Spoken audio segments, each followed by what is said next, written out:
As palavras são todas proparoxítonas. É. Ai, meu Deus do céu, cara. Bora!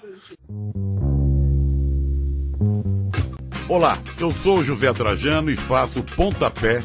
Sabia que aqui na Central 3 você não é um mero ouvinte? Nos ajudando a partir de R$14 através do Apoia-se. Você se torna membro do Clube Central 3, onde concorre a prêmios exclusivos, além de participar de um grupo de discussão sobre o conteúdo dos nossos podcasts. Acesse apoia.se/Central 3 e colabore com a mídia livre e independente. Cristo Redentor, braços abertos sobre a Guanabara.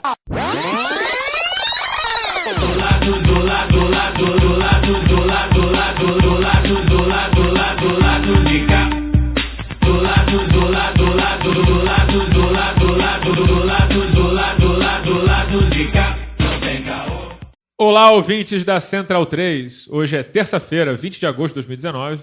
Meu nome é Alciso Canete e sejam muito bem-vindos ao mais um Lado B do Rio. Estamos aqui no estúdio Frei Caneca. Estou acompanhado dos meus amigos painelistas de sempre. Olá, Caio Belandi. Você viu que eu falei certo agora, porque é painelista. Fomos corrigidos, enfim. Bom momento, né? Se é que a gente pode dar um bom momento no dia de hoje. Enfim, faço as palavras dos amigos que evitam dar bom momento no momento que a gente vive. O dia hoje foi muito duro, mas a gente vai tentar debater algumas saídas por aí com a convidada que está aqui. Bem, queria dar um recadinho, só um recado inicial, né? A gente tem falado muito sobre o Padrim no recado final, mas eu queria dar umas explicações, porque as pessoas às vezes não acessam o site para ver lá, enfim. Queria explicar as faixas do Padrim, né? Para quem quiser doar, por exemplo. Doar não, né? Acho que doar... Contribuir, né? Fica melhor. A partir de R$2 tem a faixa galera. O que essa faixa representa, né? Você pode dar R$2 e vai se cadastrar na newsletter que a gente lança semanalmente por e-mail. Então é legal que a gente... Lá tem links dos nossos vídeos, dos nossos podcasts, dos nossos textos, mas também links de reportagens ou entrevistas ou vídeos que estejam alinhados com o nosso conteúdo. Então, você, a partir já nessa faixa, você entra na newsletter. Tem a faixa fechamento, que é a partir de R$7 por mês, e aí, além da newsletter, você concorre aos sorteios que a gente faz, né? Dos brindes de livros, DVDs, camisas, etc., dos parceiros que a gente faz por aqui semanalmente. Aí tem a faixa esquerda caviar, que a partir de R$20 por mês, a galera, além disso tudo, participa do nosso conselho editorial, no Telegram, Conselho Editorial. O Conselho Editorial, que a gente aprende muito, a gente debate muito ali. Conteúdos exclusivos? Conteúdos exclusivos e fala de um monte de coisa também da vida, enfim, pessoas de fora do país, de fora da cidade do Rio. É bem cervejadas legal. Exclusivas entre os próprios... Os próprios ouvintes. Cria um movimento legal, né? Um coletivo. Inclusive, agora tem um GIF exclusivo meu lá, rolando. Sensacional. E tem a faixa também Bom Burguês, que é a partir de R$50, que concorre a isso tudo aí. Vai paga mais. Pro Conselho Editorial, mas paga mais, porque quem pode mais, paga mais. E essa é a lógica que a gente entende ser a correta, tá bom? Então, acho que está explicado. Nós temos as metas também estipuladas. A gente já está indo para a meta 4, na verdade. As 3 primeiras metas já foram batidas, que... agora a gente está na meta do YouTube, ou seja, toda semana a gente está com o canal de YouTube. E essa contribuição que os padrinhos e madrinhas dão para a gente é para a gente ter mais conteúdo no YouTube, para alimentar o site, etc. A gente quer também fazer um ao vivo no final de ano, para todo mundo poder interagir com a gente, um programa ao vivo e tal. Mas o principal, né, que a gente precisa destacar, o lado B, o podcast Lado B do Rio é gratuito, sempre será, assim como o conteúdo da Central 3. E para ajudar a gente, não precisa ajudar com valor financeiro. Vocês podem ajudar compartilhando nas redes sociais, indicando para amigos, colocando alto no carro ou no ônibus ou, sei lá, no churrasco.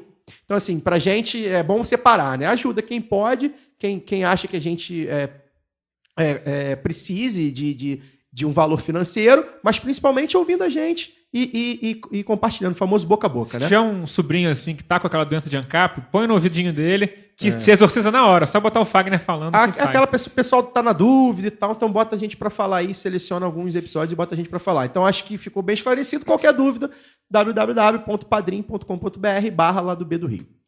Olá, Fagner Torres. Olá a todos. Agradecer a presença da convidada aqui com a gente. Já é uma pessoa que a gente gostaria de trazer aqui há bastante tempo. E essas coincidências que não são coincidências, né, na vida de quem vive no Brasil, parece que ela veio aqui na data certa, né? Diante do que aconteceu hoje, embora, né, coisas como hoje, absurdos como o de hoje, estejam acontecendo com recorrência desde sempre, né? Agora com mais frequência, mas há 130 anos acontece coisa desse tipo. E, por conta disso, eu quero trazer uma leitura para vocês, eu quero pedir licença ao programa para poder fazer uma leitura que eu acho pertinente de um livro do Gil Scott Heron, né, chamado Abutre, que fala da questão negra nos Estados Unidos, e ele tem um capítulo que é muito dedicado à questão dos Panteras Negras, que, embora seja uma realidade dos Estados Unidos, né, uma realidade estadunidense, no final do século XX, no meados do século XX, né, década de 60, eu acho que se adequa muito ao que a gente está vivendo no Brasil, ao que a gente vive no Brasil, ao que a comunidade negra vive no Brasil. Óbvio que cada lugar tem suas particularidades, mas algumas coisas também têm suas singularidades, suas parecências, vamos dizer assim. E aí eu gostaria de fazer essa leitura, vou pedir para vocês aí 1 minuto, talvez, 1 minuto e meio, a convidada e os panelistas amigos que me perdoem, mas eu acho que é interessante para os ouvintes e para as ouvintes. Vamos lá. 28 de julho de 1968. Aplausos. Obrigado, irmão Baixop, por essas palavras gentis de apresentação. Irmãos e irmãs, eu gostaria de agradecer a cada um de vocês por terem vindo em uma noite como essa para nos escutar. Como o irmão Baixop disse, a URNA, União Revolucionária dos Negros Americanos, é uma organização negra fundada na cidade de Nova York há quase 1 ano. O seu objetivo é desenvolver uma abordagem coletiva dos problemas específicos dos negros. Quando usamos a palavra coletivo, queremos dizer que os negros só poderão resolver os seus problemas se estiverem unidos em termos de pensamento e atitudes.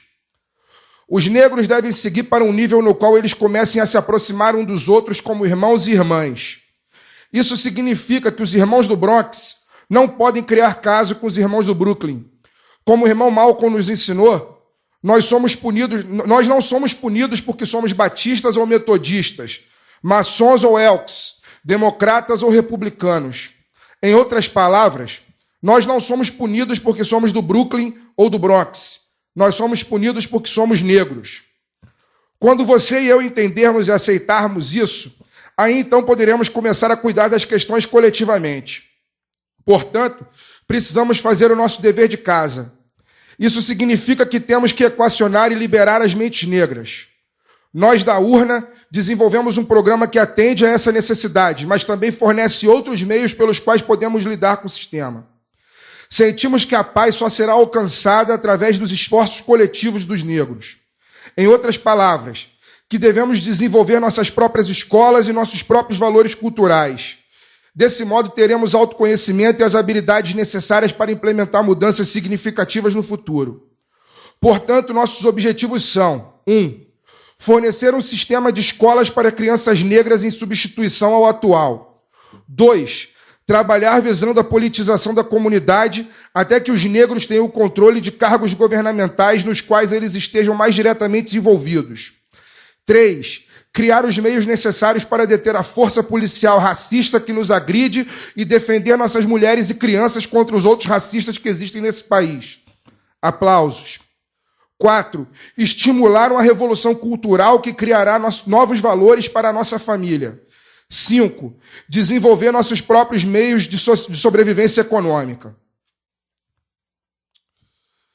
Há pouquíssimas pessoas felizes nas comunidades desse país, que explodiram no verão passado e que podem fazer isso novamente. Ficar bêbado pode acalmar por um tempo. É por isso que não acho que os revoltosos estejam bêbados. Esses eram homens a quem foi negado o direito de serem homens, que foram tratados como selvagens durante 300 anos e que decidiram subitamente que também podem pegar o que querem. Eles conhecem a lei dos homens brancos, que funciona apenas em benefício deles. Mas se você notar, observou o irmão, as pessoas que morrem são sempre negras. Não apagam nenhum branco. É assassinato mesmo. Assassinato é a justiça branca. Viver nos Estados Unidos, ou viver no Brasil, sempre foi a destruição para os negros. Foram 3 séculos de assassinatos.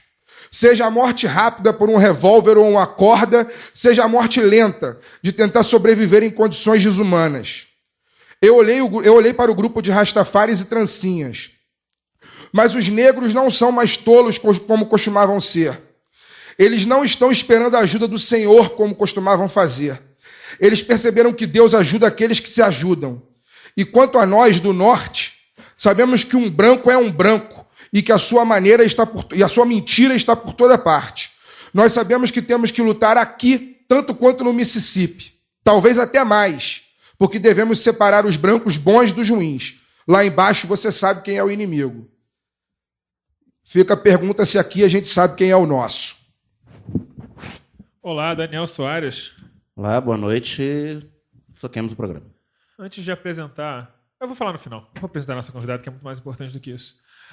Bom, temos aqui o prazer de receber no lado B do Rio hoje a cientista social, pastora antifundamentalista e deputada estadual pelo pessoal do Rio, Mônica Francisco. Olá, Mônica. Olá, como vão? Mal. E você? Pensando em como resistir, em como sobreviver nesse tempo e construir uma saída. Então estamos todos. Mônica, para abrir esse programa, a gente sabe que teve essa fala muito forte do Fagner e a gente vai voltar sobre esse assunto mais na frente. Sim. Mas uma coisa que a gente queria falar um pouco mais de você antes. Como é que é pregar o amor e a aceitação em um momento onde o discurso religioso cristão anda tão carregado de ódio? Pois é, acho que esse é um desafio. Ouvindo o Fagner agora, né, pensando que realmente, como Malcolm X disse, é necessário usar todos os meios necessários. E um dos meios necessários é resistir exatamente nessa seara, que tem sido usada como um discurso virulento de ódio, que é inconcebível e incompatível com a mensagem bíblica, né? Pensar em como o discurso e a narrativa bíblica tem sido capturada e tem sido utilizada como processo que deturpa completamente a mensagem subversiva, né? Se falou hoje no plenário da LERJ, por exemplo, de militantes revolucionários subversivos. Não consigo, na história da humanidade, ver outra pessoa tão revolucionária, tão militante, tão subversiva como Jesus. Bom, um pouco da cultura judaica diz para a gente que um homem da cultura oriental, e a gente sabe isso hoje até em larga ciência, né, depois que a gente descobriu o Afeganistão, depois que se descobriu, né, o Oriente Médio, né, da pior forma possível, estigmatizada, o quanto as mulheres, os homens, a cultura oriental subjuga as mulheres. Grande parte dela. Então, seria inconcebível um homem de 30 anos, um homem jovem de 30 anos, judeu, conversar com uma mulher que não era nem judia, sendo judia já era um problema, mas conversar com uma mulher que não era judia, que era considerada menor do que um cão, por exemplo, era uma samaritana, e Jesus ali subverte toda a ordem, né?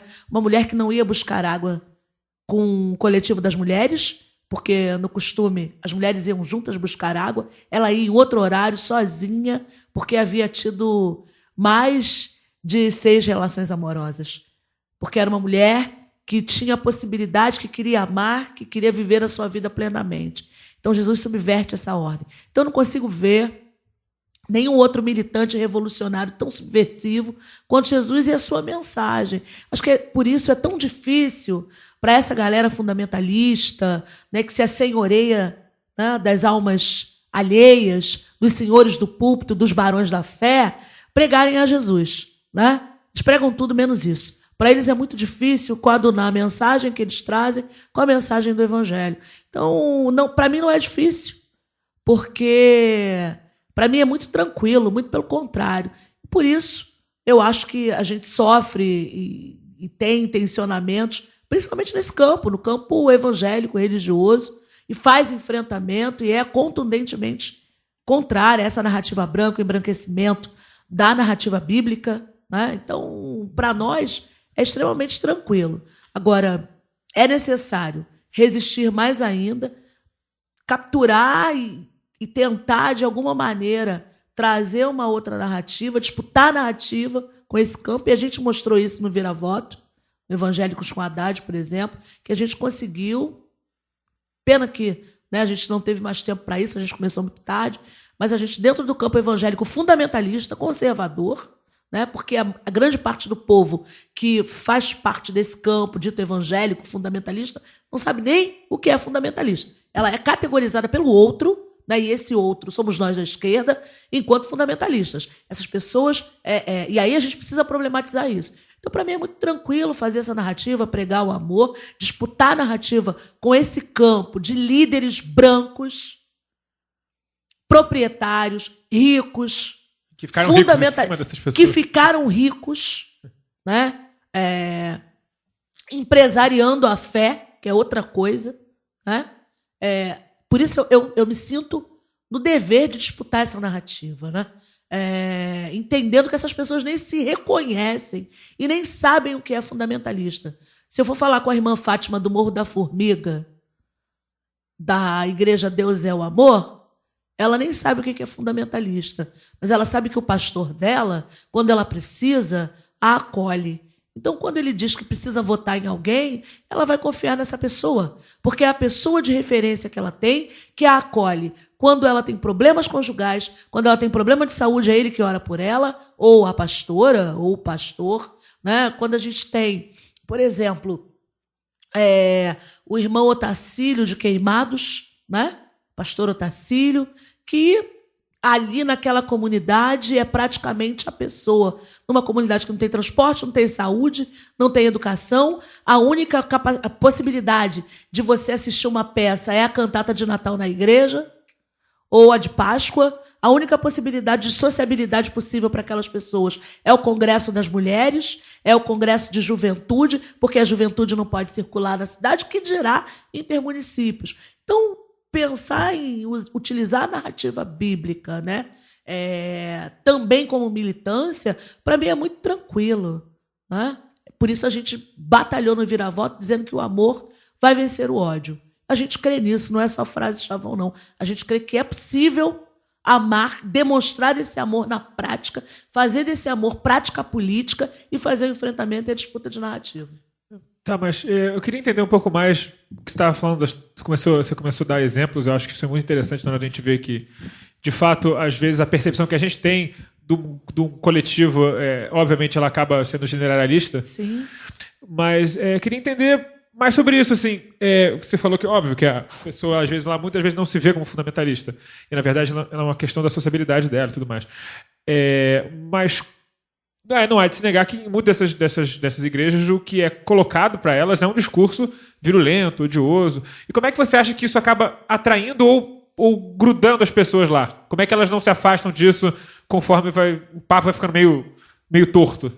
Vamos lá, eu vou tentar ser bem objetiva e dar mais nitidez para isso. Você tem uma comunidade de fé onde as pessoas têm uma relação que vai para além dessa relação fria que a gente observa de fora, de pessoas que são, de alguma maneira, manipuladas a partir dos púlpitos, né, para um fim específico, seja enriquecimento, seja, né, fortalecimento e viabilidade de um projeto político, um projeto de poder, né? Já, por exemplo, fazendo, né, alusão ao plano de poder, né, do livro do Bispo Edir Macedo, por exemplo, que era somente uma série de pregações e que viraram um livro e que assustou todo mundo e que não assusta a comunidade de fé dele, por exemplo.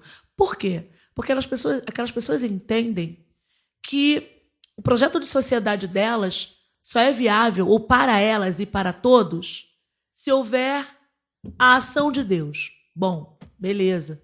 O que é a ação de Deus? Logo, porque Deus é amor, né? Se Deus estiver coordenando de alguma maneira, através de alguém, o nosso país, né? vamos pensar assim com muitas aspas, a gente vai ter uma pátria de fato feliz, abundante, próspera, né? Sem maldições. Numa sociedade em que o discurso da crise de autoridade, né, vem sendo largamente implementado. Por que há crise de autoridade na sociedade? Porque a família perdeu a autoridade. Logo, se a família perde a autoridade, a família, a célula máter da sociedade, perde a autoridade, a sociedade degringola. Então você tem lésbicas, gays, revolucionários, marxistas, comunistas, pastores e pastoras antifundamentalistas, porque você tem uma crise de autoridade nas famílias. Então, o que você precisa? Você precisa de homens de Deus que sejam fortes. cabeça e fortes, porque Jesus é o cabeça da igreja. Veja, mas fazem uma exegese completamente, ou seja, uma interpretação, uma análise profunda daquela passagem de que Jesus é cabeça, completamente fora do contexto. Porque diz que a submissão, né, da mulher tem que ser em amor. Ou seja, você precisa despender muito amor para que haja uma submissão. Bom, será que o texto original dizia sobre submissão no sentido em que a branquitude europeia traduz isso, né? Como submissão, ou seja, sob jugo, né?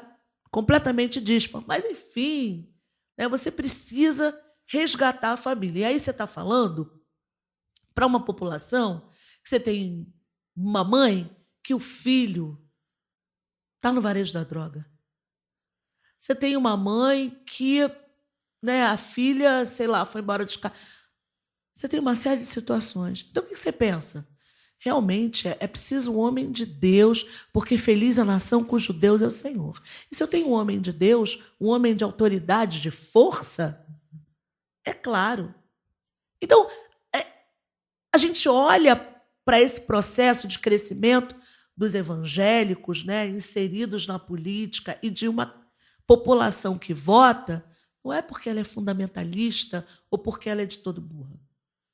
É porque essa população é uma população, primeiro, que tem uma relação de afetividade com aquele coletivo, com aquela comunidade de fé, com aquele líder ou com aquela líder, porque há uma sensação de que a sociedade degringola, os problemas aumentam, a violência aumenta, porque perdeu-se a autoridade quando aparece alguém que é dito com autoridade, com força, e que vai sob a bênção de Deus. Porque, veja, no caso de Jair Messias Bolsonaro, ele nem evangélico é.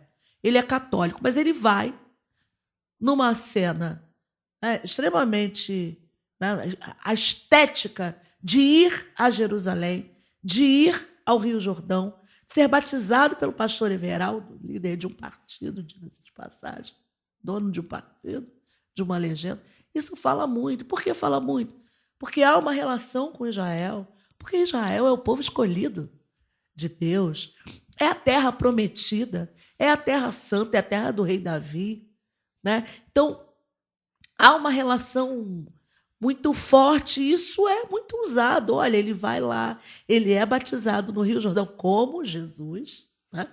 Esteticamente, ele foi capa do Jornal Dia. Foi nota de vários jornais e capa do Jornal Dia. Então, isso dialoga, ou seja, é um homem escolhido por Deus. Claro, né? Ninguém vai falar dos bastidores, dos acordos. Mas é um homem escolhido por Deus, embora tenha tido 3 esposas, mas tudo bem. Sabe? Porque, né? Bom, mesmo porque isso é menor. A população, em geral, leva a vida, troca de esposa, troca de marido. Exato. Sim. Não, né? Vou dar um exemplo prático. Dia 7 de outubro de 2018, encontro com uma... Dia do primeiro turno da eleição. Irmã da igreja. Vou falar assim, vamos usar esse termo, a irmã da igreja. E aí eu falei que era candidata. Ela falou assim, você é candidata? Eu estava aqui com o papel que eu peguei no chão, eu ia votar. As pessoas não sabem nem. Veja, a gente já vai fazendo análises profundas sobre o fundamentalismo crescente e você não olha para quem é que está, e aí a esquerda arrogante não olha para quem é o chão das igrejas, por exemplo. Quem é? Olha para mim, eu sou Sim. essa É pessoa. muito fácil olhar para o Edir Macedo, né? Exato. Aí, eu só gostaria de concluir para esse raciocínio. Não olha para o chão da igreja, que é o Zé Povinho, né? Sou eu aqui, mulher preta, maioria das vezes, homem negro, jovem negro. Está olhando para os grandes líderes, porque, né? Se eu perguntar para você o nome de um pastor, para vocês 4, vocês vão me dizer 4 nomes diferentes de qual é salteado. Mas se eu perguntar para você, se você conhece, antes de eu ter falado aqui, o pastor Otacílio de Macaé de Queimados, você não conhece. Se eu perguntar para você, se você conhece a pastora Valdeci, você conhece? Não. Mas você conhece o Valdomiro Santiago. Você, que tem, sei lá, acho que 6 aeronaves. Tem um chapéu de R$6.000. Exato. Você conhece... Aí se eu falar assim, me fala, você conhece Ana Paula Valadão, da Bota de Piton? Ah, conhece? Então, você cria uma narrativa a partir destas figuras midiáticas, que têm um aparato midiático potente, né? Que 24 horas, né, essas pessoas ouvem, porque é isso.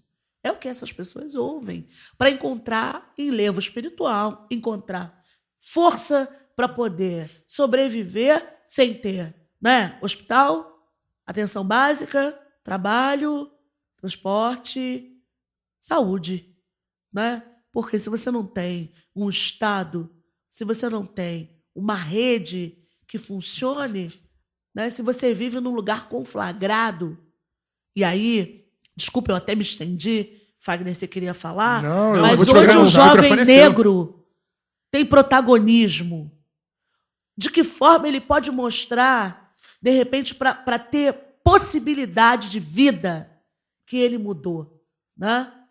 É carregar a Bíblia, né? Tá ali, é onde ele tem protagonismo, onde você não vai rir porque ele vai falar nós vamos, nós vai, a gente fomos pregando, né? Onde ele vai trocar, de repente, um tribunal judaico sinédrio achando que é o nome de uma pessoa. Não vai rir. Onde ninguém vai rir dele. Porque grande parte daquelas pessoas que estão ali vão entender o que ele quis dizer.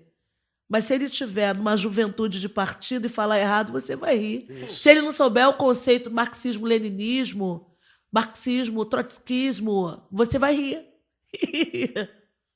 Entende? Então, hoje, eu acho que a possibilidade de ter uma figura como a minha e como outras é a possibilidade de repensar esse olhar da esquerda, não sei o que é a esquerda hoje, mas da esquerda, o que sobrou dela, sobre esse fenômeno que já para nós, né, as pesquisas dizem que, né, esse campo evangélico, né, que a gente fala nessa geleia geral, vai ter uma influência ainda maior, né? Essa ultradireita, extrema-direita, que é religiosa, armamentista, extremamente predatória também, ela vai ter uma influência maior no pleito eleitoral e nos próximos pleitos, e a gente fica batendo cabeça e não entende por que fulano, ciclano ou beltrano foram eleitos, e aí você olha para uma propaganda eleitoral, por exemplo, do atual governador, conversando com um grupo de mulheres na laje de uma favela, tranquilamente você sente aquela pessoa ambientada ali. Aquilo ali não era fake. Aí a gente não entende por quê. Então, né, com certeza, eles são mulheres evangélicas. Né? Com certeza. Então, eu acho que a gente precisa... E aí, quando eu falo a gente, eu falo de nós, da esquerda, seja lá o que for isso, hoje no Brasil, entender que o chão dessas igrejas, e aí a gente está falando de luta de classes, meu bem. É isso que eu ia falar. Não perder de vista a luta de classes dentro da igreja. Eu queria falar com você... E no todo da sociedade, porque a gente está falando de pessoas pretas, sim, não brancas, que são, na maioria delas, da classe trabalhadora, das camadas populares, vivendo nas piores condições de vida. E são essas pessoas que a gente está dizendo que é o grupo fundamentalista. São perdidos, que não tem nenhuma identificação com a gente. Que a gente olha de maneira... não olha de maneira horizontal, né? A gente olha de maneira vertical. Eu queria insistir nesse assunto contigo, Mônica. Eu hoje não tenho nenhuma denominação religiosa, não me considero nada, né? Mas eu fui meio que criado dentro da teologia da libertação, né? E a teologia da libertação, ela foi concebida, né, sob o viés da esquerda, né? A teologia da libertação, ela é intimamente ligada às políticas de esquerda, né? Aos pastores, aos padres vermelhos, né? Como dizem os padres vermelhos, né? E hoje eu quero até relembrar uma história. No lançamento, acho que até já falei isso aqui em algum momento. Já, mas atrás, é bom lembrar. Né, no lançamento da candidatura do Freixo à prefeitura em 2016, né, eu estava lá, o Daniel também estava lá, no Clube Municipal. Teve um momento... Eu também estava. Você certamente estava. Né? E teve um momento em que a Dona Penha, que é a liderança política comunitária importante da Vila Autódromo, foi chamada ao palco. A resistência à desapropriação para a construção do Parque Olímpico. Isso. Ela foi chamada ao palco para falar o apoio dela à candidatura do Freixo. E ela, enfim, uma pessoa muito religiosa, né, uma liderança comunitária, começou a falar de como ela apoiava a candidatura do Freixo, que o Freixo era o candidato que estava ao lado dela desde o começo, o princípio daquelas remoções, etc, etc. E eu no dia percebi, num determinado momento do discurso, ela começou a citar Deus, e no que ela citou Deus, houve aqueles apupos do público da esquerda branca, de classe média, que estava ali num clube na Tijuca, participando do lançamento de uma candidatura de cunho popular, né? Como que a gente faz? É uma contradição em termos, né? Porque uma candidatura popular, né, ela pressupõe que a gente entenda os motivos pelos quais Deus é a tábua de salvação, né? Porque, né, o Estado, quando chega lá, chega para te tirar de casa, né? Chega para destruir a tua casa e te colocar ao Deus dará, né? Então é natural que Deus seja a salvação. E aí, como que a gente, você hoje, que é vereador, você é deputada estadual, dentro do partido de esquerda, na minha opinião, o principal partido de esquerda do Rio de Janeiro, né? Como que faz para né? Você está falando da disputa do público, né? Tem que disputar a narrativa com o público, mas não é mais importante, mas tão importante quanto, como faz para que a própria militância de esquerda entenda as contradições do discurso evangélico e como isso está totalmente relacionado com a narrativa de esquerda. Como que faz essa disputa dentro do próprio partido? Estou indo embora e amanhã eu mando escrita em 5 laudas para você a resposta. Não, brincadeira, vou responder. Vou responder com um exemplo. Tá? Bom, a gente vem de semanas muito difíceis, né? Haja vista que nos 6 primeiros meses do governo Wilson Witzel, a gente teve 3.000 mortes. 890 só de polícia, né? Pela mão de policiais em dados oficiais. Vocês estão sabidos. Nenhum era de milícia, coincidentemente. Estão sabidos. E as pessoas não morreram de velhice, né? Então a gente vem de um contexto difícil nos últimos 6 meses, nas últimas semanas, mais ainda, né? Quando você tem uma jovem com 10 tiros perdidos, mais difícil ainda, e a gente, Credo Borel, ali esteve. E no sábado a gente teve um ato em repúdio à ação do Estado, que mais uma vez resultou na morte de um jovem negro. Só. Do Borel, isso. Do Borel.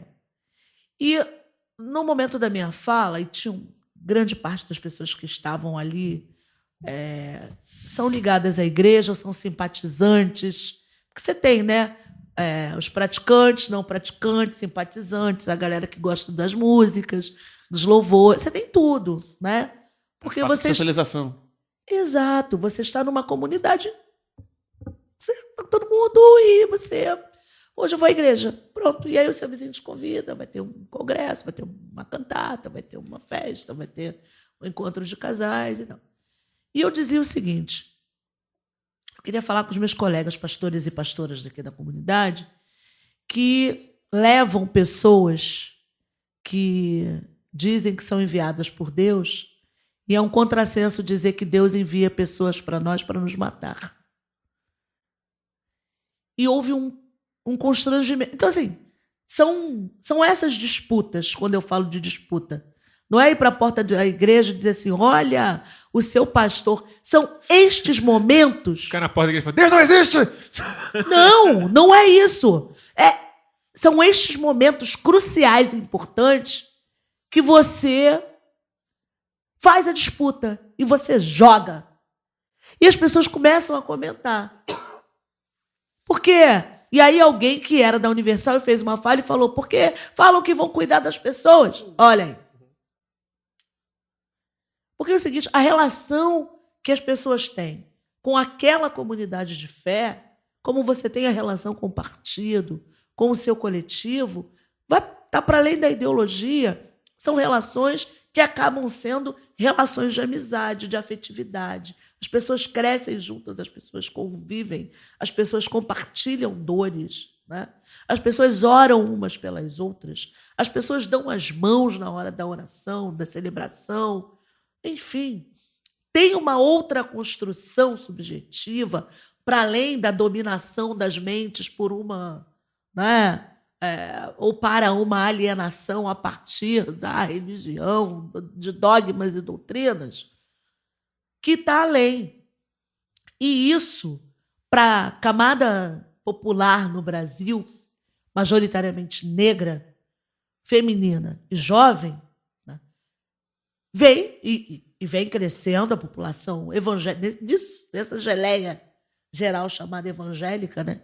Vem crescendo cada vez mais, porque você não tem perspectiva de futuro. Você não tem perspectiva de nada. E aí é o Deus dará, né? É mesmo, porque só Deus dará. Porque quem vai dar? Quem garante? Quem garante o dia de amanhã? Quem te dá esperança? Né? Tem uma passagem que diz, quero trazer a memória só o que pode me dar esperança, porque aqui, o que pode dar esperança? O que pode dar esperança? Quando você tem 80 tiros no carro de um trabalhador, o que dá esperança? É você, de alguma maneira, subjetivamente, ter alguém que te proteja. Porque senão a gente fica solto. Né? Senão você tem o quê? Você não tem nada. Então, tentar fazer essa disputa nesse sentido, não é parar na porta da igreja e, sei lá, de repente, em algum momento pode ser, mas aproveitar esses momentos de contradição, né? Seja no varejo ou nesses momentos de comoção mais amplo, em que você pode pegar o microfone e fazer uma fala a partir do seu lugar, né, de pastora, que também, né, foi construída uma narrativa e uma ideia sobre o ser pastor e pastora completamente contrário ao que de fato é. Você é um aconselhador. Você não é, sabe, não é o cara de sapato de cromo alemão mesmo. De couro de jacaré, de terno, entendeu? Não é isso, não é isso. E a gente foi capturado enquanto esquerda por esse senso comum. A gente que fala tanto de senso comum. Eu queria que você falasse um pouco, Mônica. A gente tem visto no noticiário, Acho que eu não te respondi, Fagner, mas eu vou tentar responder. É o caminho, né? Se soubesse todas as respostas, a gente estava de repente... A gente tem um site também que pode publicar as 5 laudas. Daqui a uma semana. Eu queria que você falasse um pouco... Mas me pergunta de novo, Fagner, se você quiser, me catuca de novo. Dentro desse mesmo pensamento de igreja, a relação entre igreja e comunidade, pessoas que estão na favela, a gente tem visto bastante ataques a terreiros, né? Principalmente na Baixada, vindo de varejistas, né, como a gente costuma chamar, os traficantes da pé de chinelo, bonde de Jesus e tal. Eu queria que você falasse um pouco sobre isso, né? Claro. Sobre isso talvez das maiores contradições, né? Enfim, nem imagino como seja a disputa de alguém da igreja, ao mesmo tempo sabendo que o traficante pé de chinelo vai lá e, em nome de Jesus, pratica esse tipo de coisa. Eu só queria emendar uma pergunta na do E Caio. aí eu queria que você falasse um pouco sobre isso. Eu queria emendar uma pergunta no Caio. Por que você acha que a igreja tem tirado muita gente negra do terreiro? Vamos lá. Bom, vou responder as duas em uma. Tem uma... E aí, cada vez mais, nas comunidades, nas favelas, né, nas comunidades pobres, as igrejas têm avançado. Têm avançado por isso que eu falei inicialmente. Tem toda uma relação de ausência mesmo do Estado. Não só por isso, mas isso é um fator importante da gente analisar também o crescimento das igrejas.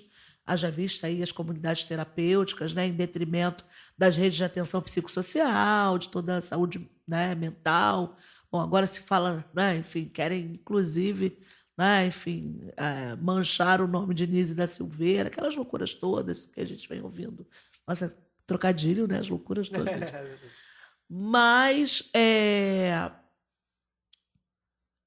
vou te dar um exemplo. Eu gosto muito de dar exemplo.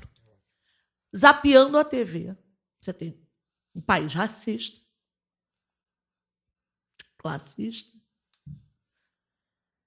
e você tem grande parte dessas pessoas que eram dos terreiros negras, né, que saíram da maldição, foram para a igreja. Zapeando a TV, eu vejo um programa de uma determinada denominação com um berço. O pastor estava com um berço. E ele dizia o seguinte: venha amanhã, nós estamos com a campanha da quebra da maldição que veio de berço.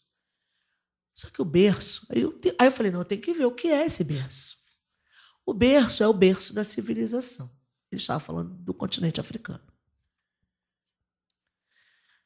A maldição que veio de berço. A maldição que está sobre o Brasil.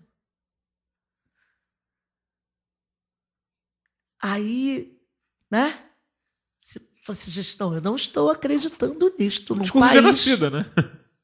racista, genocida. Você não estou acreditando nisso, porque a gente tem um país com mais de 50% da população que é negra e não branca, mas 54%. E você tem uma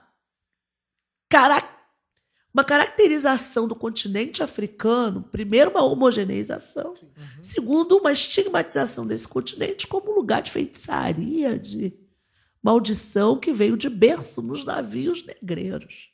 Não tem nenhuma problematização sobre o que foram os tumbeiros, os navios negreiros, o que... Problematização não faz parte. Esta narrativa, ela é sistematicamente produzida, falada, Seu Feliciano já foi pego em vídeo falando isso, né? veiculada. E aí, vamos lá para Cão sem Jafé, os 3 filhos de Noé. Caramba, né? Cão sem Jafé. Qual é a marca? Fala-se de Caim. A marca de Caim era ser negro por ter matado seu irmão Abel. Eu ouvia isso da minha avó adventista, que Caim foi banido para um lugar muito quente e amaldiçoado. Então deveria ser a África, logo ele foi a origem dos africanos. E essa marca nele era: para não ser morto, não vai morrer, mas vai sofrer, vai penar igual um cão danado, né? Então essas narrativas, elas vão entrando num país em que você não tem representatividade, em que você produz uma negação de si. E aí, evocando Grada Quilomba, você nas relações sociais, na sua sociabilidade cotidiana, você tem dispositivos que startam as relações coloniais. Então você tem moleque chicoteado. Aquele moleque chicoteado na Vila Aliança parece uma gravura de um... Não sei se alguém viu, quem nos ouve, ou vocês aqui, de um negro escravizado com marcas queloides enormes do chicote, da ponta do chicote. Tem muito livro didático com essa pintura. Você tem um pretinho amarrado no poste no Flamengo, no Rio de Janeiro, nos cartões postais do Rio de Janeiro. E negros chicoteados na estação de trem de Madureira. Você tem trabalhadores chicoteados na estação de trem. Por negros. Em 2012. É por isso. negros. É isso. Então, você vai startando essas relações que estão no discurso, porque a sociedade é uma só. Sociedade brasileira racista, onde a estrutura dessa sociedade é cimentada no racismo. E isso é no racismo, no classismo, no machismo, na misoginia, e isso é transferido para as relações, isso é deturpado na narrativa bíblica, e isso chega num país em que a maioria da população não tem capacidade de interpretação de texto, meu querido.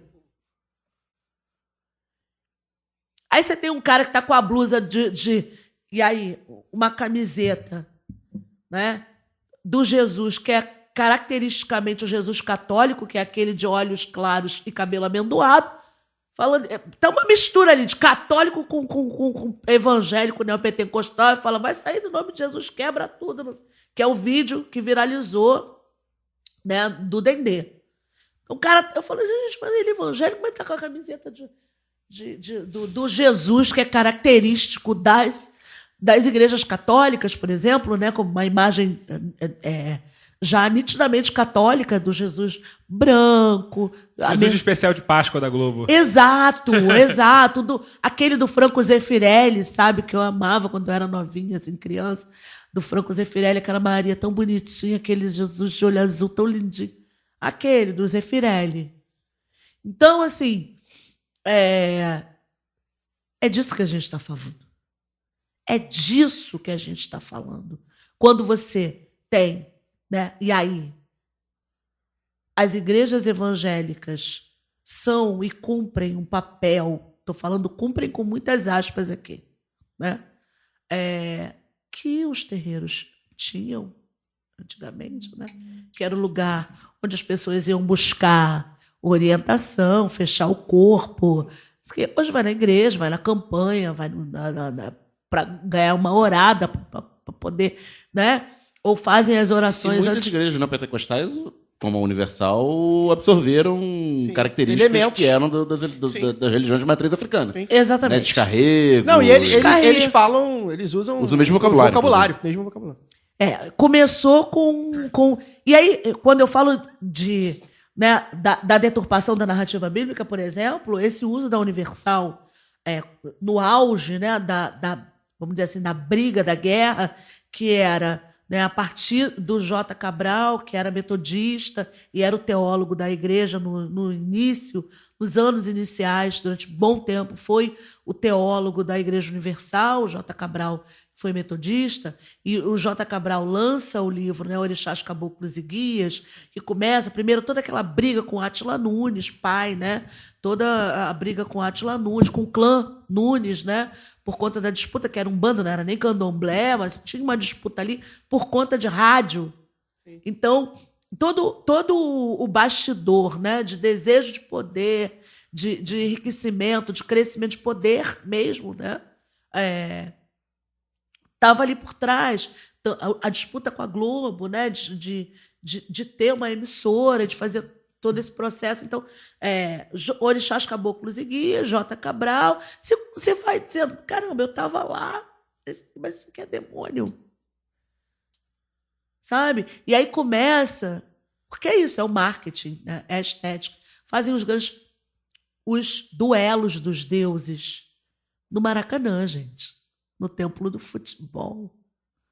Duelo dos deuses no Maracanã. Tudo é estética, né, cara? É Tudo uma estética. partida que não é de futebol. Duelo dos deuses. Aí fala quem você é. Eu sou o Zé Pilintra. Aí o cara falou, pô... Me fez lembrar aquele episódio do Monty Python, né? Do futebol dos filósofos. Só que é o contrário. Grécia contra a Alemanha. Exato. O super trunfo dos deuses, né? Exato. E aí, duelo dos deuses. E aí você vai e fala, pô, cara, um Maracanã inteiro lotado. Para quem viu o Maracanã de verdade, que era o Maracanã inteiro lotado. Tá? E aí você essa narrativa, para finalizar, respondendo aos dois, isso chega, né, para essa população que tem grande dificuldade de interpretação de texto. Haja vista, não sei se vocês vão lembrar, num programa de domingo à noite, uma revista eletrônica de domingo à noite, uma emissora grande. Da Adúltera e do Adultera, que você vai contar? Exatamente. Essa é muito boa. Não, e esse do Adultério, inclusive, o Jô Soares o entrevistou. E o Jô, que é um conhecedor da Bíblia, né, um estudioso, ele falou. Mas não é uma vida. Então, assim, isso parece brincadeira, a gente ri. Brasil profundo. É o Brasil real. Né? E aí inculca isso, desculpa, e aí vai. Diz assim, não, isso é maldição, não pode ter isso aqui. Vou contar uma história que aconteceu no Borel para finalizar, que eu tô falando pra caramba. Vai falar mais ainda, mãe. A gente vai passar mais a palavra para tu. O que acontece? Eu tenho pergunta. Isso é Também. final da década de 80, no Morro do Borel. Eu fazia parte de um determinado grupo religioso que assimilou práticas tanto da Umbanda, do Candomblé e da Igreja Católica. E uma das práticas era colocar, sabe o sal, aquela velha história que se cair sal vai ter briga, não sei o quê. Só que ressignificou esse processo, juntando a narrativa bíblica que diz que, né, os discípulos de Jesus seriam o sal da terra, que dariam sabor ao mundo, à vida das pessoas, faria um mundo melhor. Se salgar a terra fica infértil, porra. Aí, vamos lá. Sal da terra no sentido de dar sabor, né? Porque uma comida insossa, assim, é ruimzinho. Não no sentido de, né, acabar ali. E aí, não vamos jogar sal no Borel para dar sabor, para o Borel ficar em paz. E aquele, né, coletivo de pessoas que atuavam ali na igreja saíram pelo morro, colocando sal nos becos, nas vielas e tal. E para uma final da década de 80 que eu estou falando. E para uma população, né, que cresceu aprendendo que sal no chão é briga. Imagina isso numa favela, né? Briga em favela é guerra de facção, meu irmão. Ou é a polícia chegando para detonar. E aí foi um caos. Porque a gerência da época fez eles limparem o morro inteiro. E isso quem viveu sabe, eu vivi e eu vi. E uma galera que viveu, viu. E eu fazia parte desse coletivo. Então, isso, com o tempo, vai sendo assimilado. E aí você tem... Porque a arruda na mão do pastor é de Deus. Porque tudo foi feito por Deus desde que seja abençoado. E aí você gera esses horrores, né? Pautados no racismo religioso, porque as religiões de matriz africana hoje são a essência da resistência, da presença negra, da presença de África, né? Desse continente que todo mundo gostaria inconscientemente, todo mundo, eu estou sendo terrível falando isso, mas que grande parte da humanidade gostaria que ele não existisse, para além do que ele pode dar enquanto seus minérios, né? seus metais preciosos, enfim, suas pedras preciosas, para além disso. Então, nesse país racista. Só para contar a história do Adúltera e do Adultera, e aí, se eu estiver contando errado, a Mônica me corrige, que tinha um pastor lá que estava fazendo amor com as fiéis do pessoal da congregação, né? Porque ele deu lá que tinha que adulterar, o pastor tinha que adulterar as esposas. Adultera a esposa. Aí chega no jornalista, não, é adúltera. Aí o cara fica, é? Aí os outros maridos começam a olhar, é? Aí a matéria corta. É maravilhoso. Parece brincadeira, mas é verdade. Essa é uma passagem do livro de Oséias, do profeta Oséias, onde há uma analogia, né? E Deus fala para o profeta Oséias, pega uma mulher adúltera. E adultera. E casa com ela. E fica com ela. E ele pega uma mulher e adultera. Pega uma mulher adúltera, tenha filhos com ela, case com ela. Não, e pior que assim, ele é ruim de interpretação, mas pra interpretar o Adultera, ele interpretou Pois é. da maneira que ele Pois quis, é, né? Que pois adulterar é. poderia ser um monte de coisa. Exatamente. Mas ele aproveitou. Boa, Ele boa. interpretou do jeito que ele Do quis. jeito que ele era do interesse dele. Daniel quer fazer uma pergunta, né? Mônica, na última eleição, você e outras duas colegas mulheres negras no pessoal do Rio de Janeiro foram eleitas deputadas estaduais. E houve também a Sâmia, a Talíria, foram eleitas para o Congresso. E na eleição anterior, municipal, a própria Sâmia, a Talíria, a própria Marielle no Rio, a Áurea Carolina em Minas, Sim. foram A eleitas. Áurea que também é federal, né? Sim, agora, né? Em 2018. Foram eleitas. E um movimento, parece que é um movimento importante, né, nacional. A última referência que a gente tinha de mulher negra na esquerda era talvez a Benedita, que surgiu lá no Sim. início dos anos 80. Sim. E a esquerda, durante todo esse tempo, continuou sendo muito branca. Mais masculina que feminina, um pouco feminina também, mas majoritariamente branca. Como é que você tem visto nesses últimos 2, 3 anos, apesar do cenário nacional sombrio, essa questão da transformação das parlamentares, dos parlamentares do PSOL, com uma matriz de eleitos mais negros e mais mulheres e de origem mais popular, e não com uma origem na classe média, porque o PSOL surge como um partido muito baseado na classe média. Sim. O primeiro, eu vejo com muito bons olhos. Segundo, fazer uma mirada, né, no que foram esses últimos 3 anos. Né? A gente vem de uma ação muito forte das mulheres na América Latina, no mundo. Mas eu vou recortar para a América Latina, tá bom? Para a gente ficar por aqui no nosso território. A gente vem de um ascenso de mulheres, a gente teve uma série de ações coletivas que marcaram isso, e a Primavera das Mulheres, né, trazendo um pouco mais próximo para a gente ficar com a memória mais curtinha aqui, perto da gente, mais fresquinha. A Primavera das Mulheres, o Fora Cunha, e um ascenso das mulheres negras. Eu vejo, olhando na experiência do mandato Marielle, essas coletivas de mulheres LGBTs, principalmente, negras e jovens. E eu, claro, atribuo a isso também o processo de redemocratização da universidade que a gente viveu, né, nos últimos governos do Lula e da Dilma, da Lula e do Dilma, por que não? Acho que tudo junto numa coisa só.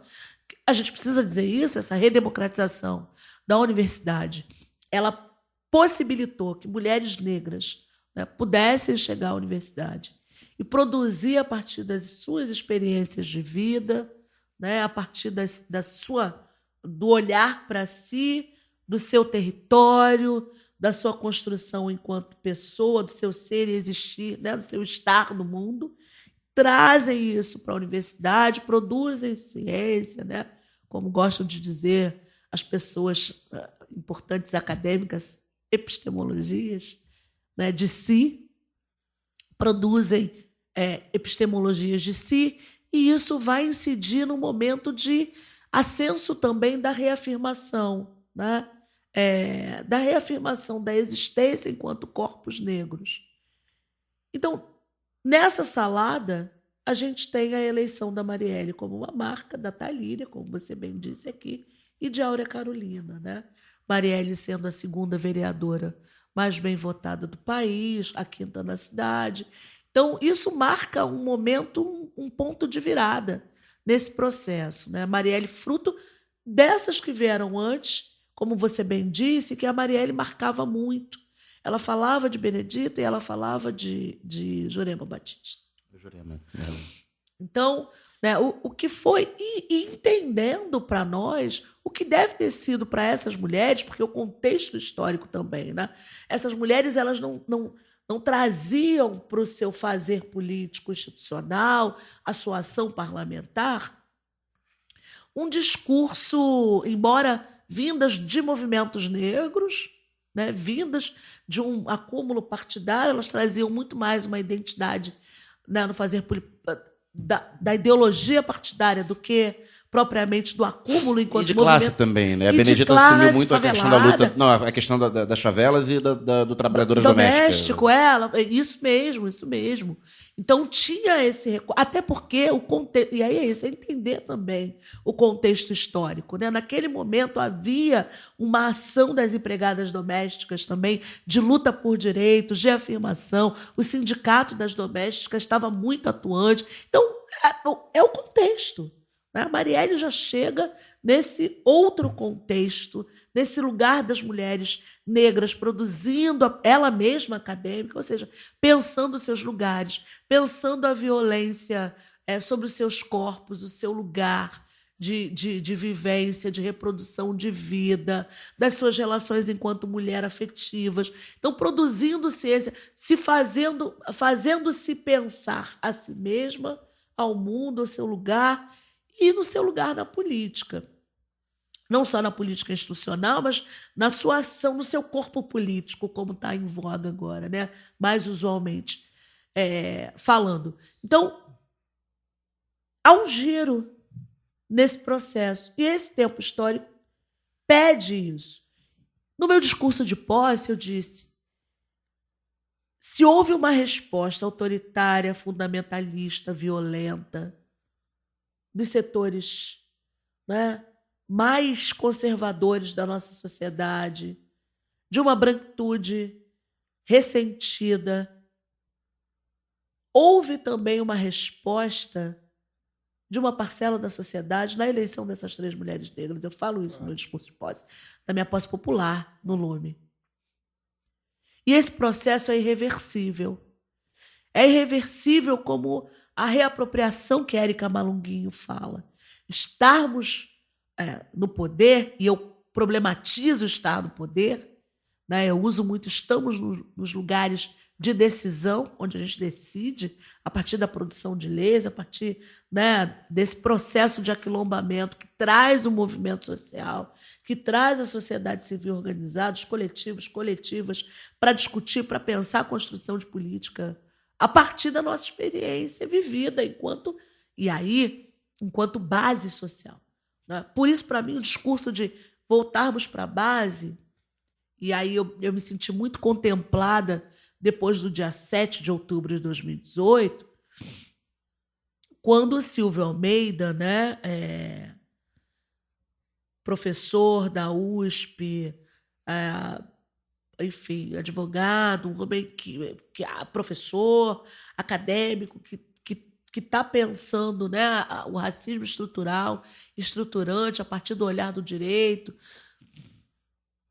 Quando ele diz, olha, informalmente, né, numa conversa, num bate-papo, bom, o medo que a classe média branca, desespero dessa classe média branca, da esquerda, a esquerda caviar, a esquerda bambolê, cirandeira, o desespero dessa esquerda não é o nosso desespero. A gente não está desesperado. A gente olha, assim, caramba, vamos lá, mais um para a gente matar no peito. Por quê? Você tem uma população negra que vive isso sempre. A população branca, parte da população branca, não conhecia esse tipo de tratamento. Então ficou desesperada. Não conhecia esse tipo de tratamento, de postura, que para nós, enquanto coletivo social, enquanto grupo social, que sofre as mesmas mazelas, sendo muçulmano, não nos difere. Então, houve também essa resposta, não sem tensionamentos. A minha própria chegada ao partido, chegada oficial, mas eu já era alinhada com o partido desde 2007. Mas era muito mais próxima do Mandado Freixo, né, ali do Eliomar. Enfim, muito próxima da Comissão de Direitos Humanos, pelo óbvio. Então, né, quando eu chego oficialmente, isso também é um processo de, o que está acontecendo? Né? O que está acontecendo com essas figuras? O que são as juntas? O que são as muitas em Belo Horizonte? O que é o que é Érica Malunguinho? O que é isso? Não, a gente fez política assim.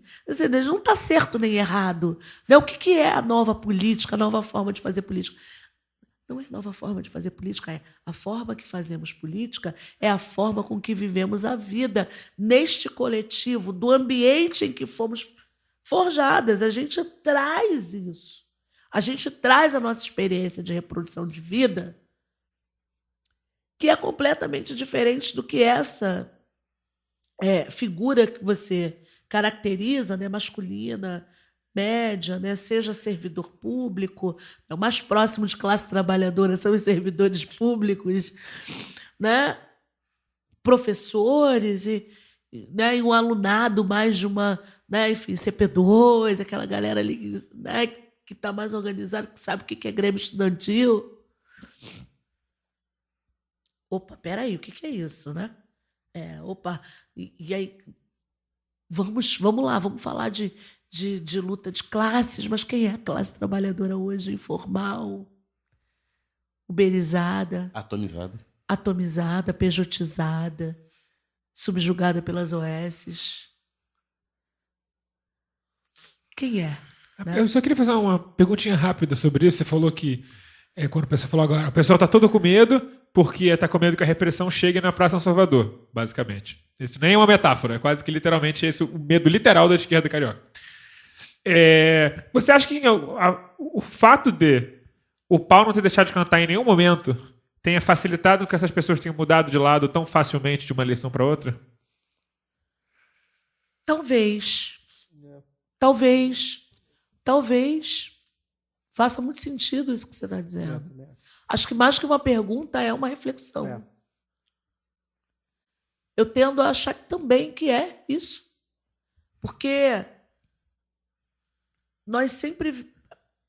E eu digo, por exemplo, na minha atuação no parlamento, que viver o parlamento, para mim, como você consegue, sei lá, depois da audiência pública de defesa das cotas da UERJ, em que foi um terror, uma violência só, e as pessoas diziam, mas como você consegue? As pessoas saíram horrorizadas, chorando e desesperadas. Eu dizia, infelizmente, a gente vem de um lugar onde, infelizmente, a violência é naturalizada. Então, eu tenho que reaprender. Eu estou num processo de desnaturalização da violência. É claro que, né, o nosso cérebro maravilhoso nos ajuda a ir apagando algumas coisas, algumas marcas. Então, meu amigo, claro que é grave, eu não estou minorando o processo de maneira nenhuma, não vou ser leviana.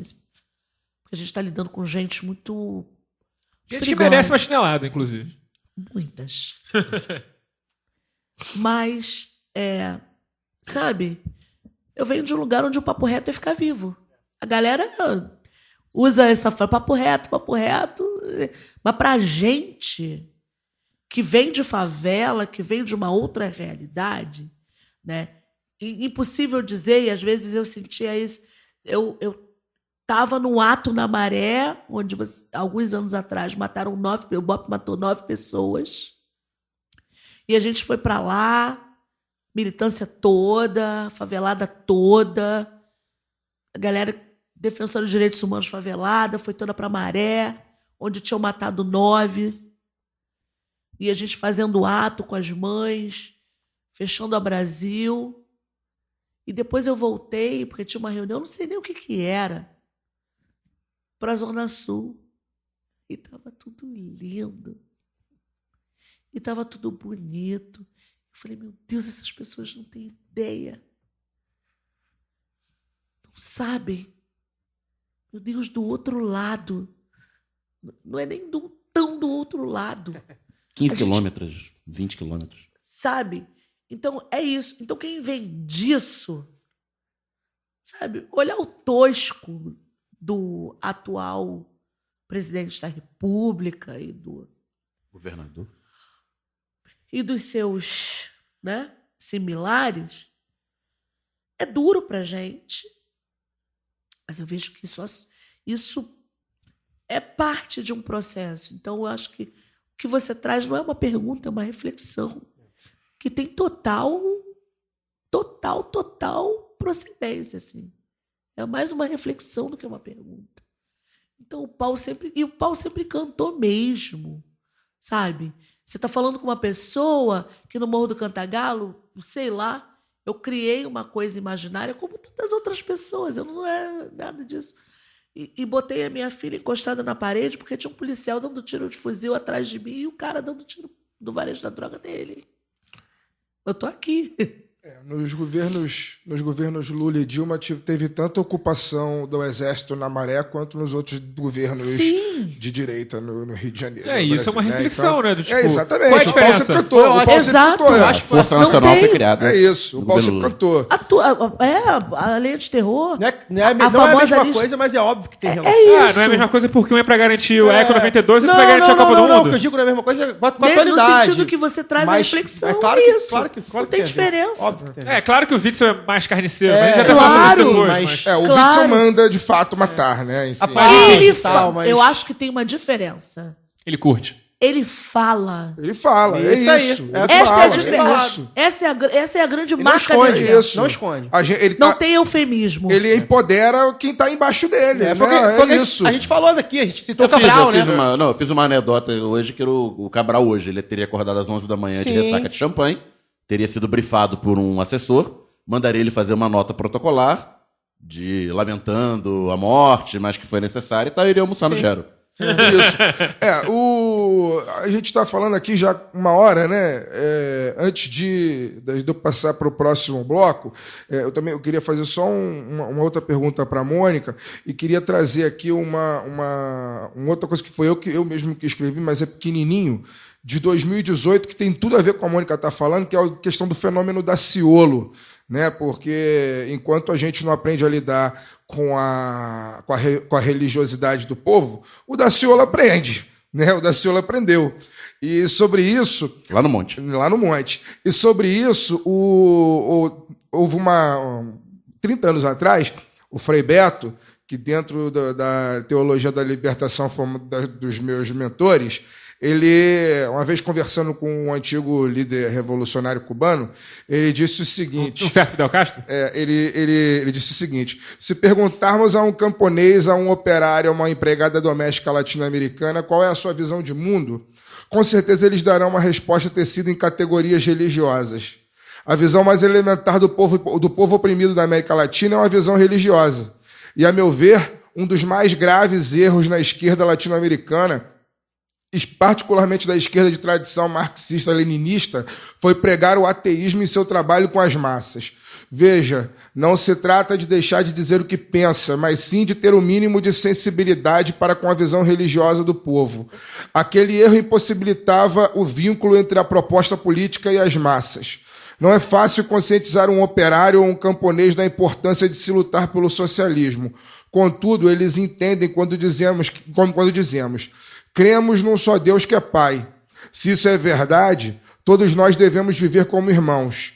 Porém, nessa sociedade em que vivemos, não existe a fraternidade que Deus quer. Ela é negada pela discriminação racial, pela desigualdade de classes, pelas contradições econômicas e pelo fato de haver homens muito ricos ao lado de uma maioria muito pobre. Isso, a partir mesmo de nossa fé, lutar pela fraternidade é lutar contra todas essas situações que impedem concreta e historicamente a igualdade social, a justiça, a liberdade, a plena dignidade de todas as pessoas, independente de seu trabalho, sua cor e suas concepções. Eu acho que isso diz o que a gente vive até hoje. E não... Foi falado por ele em 1985. E não por a acaso... gente ainda não aprendeu a lidar com essas contradições. E não por acaso, em nenhuma religião há uma maioria, ou pelo menos uma equivalência de forças da esquerda. Ou seja, a gente perde no judaísmo, a gente perde no espiritismo, a gente perde na Umbanda, a gente perde... Então, acho que isso define. Inclusive, a esquerda brasileira não houve nem Frei Beto nem Fidel Castro, mas vamos passar para o caô da semana.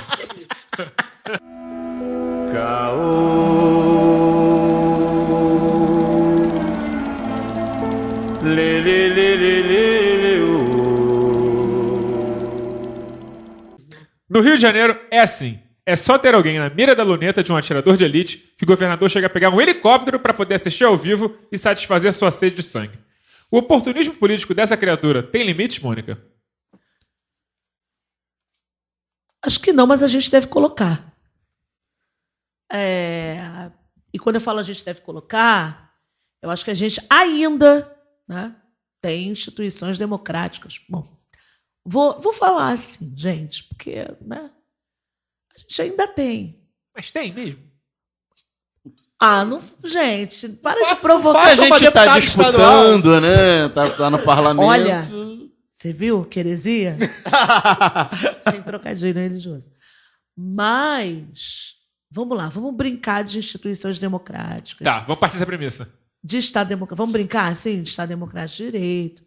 E que os poderes, né, autônomos, né, aquela coisa bonita. Então, a gente tem um legislativo que é também fiscalizador desse poder executivo. Então, acho que, se não tem limite, a gente tem que começar a mostrar que precisa ter. E aí eu evoco o início dessa entrevista, dessa conversa, esse papo que a gente está tendo, todos os meios necessários. E aí, acho que com a nossa chegada, a chegada que eu digo nossa, eu digo desse espectro da população, né? Mulheres negras, pessoas da base, né? Eu digo a nossa, não estou individualizando a chegada.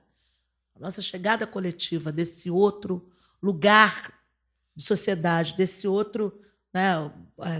Tem um historiador, o Thompson, que ele fala muito dos espaços de ponto de vista. Então, desse espaço de ponto de vista que a gente traz, dessa perspectiva de onde a gente está olhando, entendendo esse poder que é fiscalizador, ele não tem limites, porque ele é abalizado por uma sociedade tão ou mais ávida, né, de cenas. Porque, veja, vamos esquecer essa pessoa que é um juiz de direito sentado na cadeira do governo do estado do Rio de Janeiro, segundo o estado mais importante do Brasil, com uma capital, com uma cidade que foi capital, que não perdeu a sua capitalidade, que reverbera para o mundo inteiro, tendência, enfim, né? Só isso. Quando o australiano se perde no alemão, vira notícia no Mundial. É isso. É isso. Então, essa cidade, entende? E essa sociedade tão ávida, né? Haja vista, e aí, abrindo um parênteses, você tem, por exemplo, quem nunca, talvez, não sei vocês, mas, né? Estou falando das camadas de base que não recebeu aquele WhatsApp com 10 figuras decapitadas, com 5 corpos, né, incinerados. Vou contar, adoro contar a história, né, e dar exemplo. Mãe, vou te dar um exemplo. Siga, né, assim, tipo isso.